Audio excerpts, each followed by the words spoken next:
Hello, kamare! Gagawa ko ngayon ng Oreo Graham Bar. Samahan niyo ako. Ito po ang mga ingredients. Oreo, 2 cream densada at 2 graham crackers. Inabaw, ilagay ang 2 cream densada. Yung cream talaga na naka-chill siya overnight para po mag-double up siya. Maganda po ang resulta ng iyong cream. Kasi pag hindi po siya naka-cream overnight, papangit po siya. Then, ilagay natin siya sa mixer. Stand mixer po yan gamit ko. Tapos, whisk ko lang siya ng naka-high speed. And then, scrap po siya sa gilid para yung hindi na mix, mamimix po siya. Tapos, ibalik ulit, mix. Tapos, ilagay ang Oreo biscuits para po mahalo siya.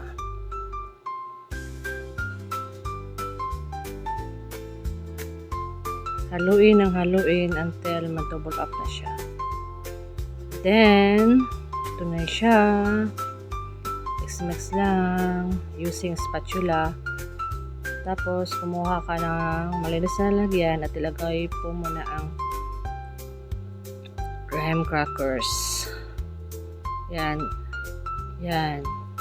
Para lang siyang gumawa ka ng mango float. Kaya lang, wala siyang mango. Oreo lang.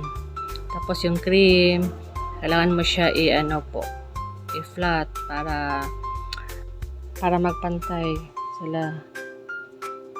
Then, lahat ng cream ilagay para maganda po ang resulta. Mas maraming cream, masarap.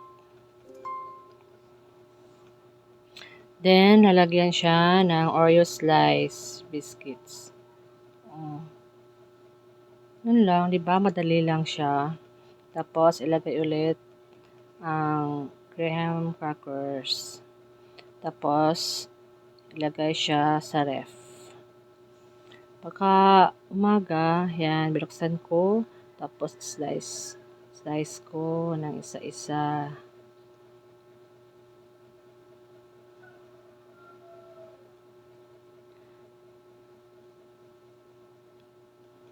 Tapos, kumuha ako ng lalagyan niya. Yung magandang, yan, binalot ko siya ng ganyan na cellophane. Diba, ang ganda niya. Yun lang, guys. Madali lang gumawa ng Graham bar. Kaya, gumawa na kayo, guys. Thank you for watching. Bye!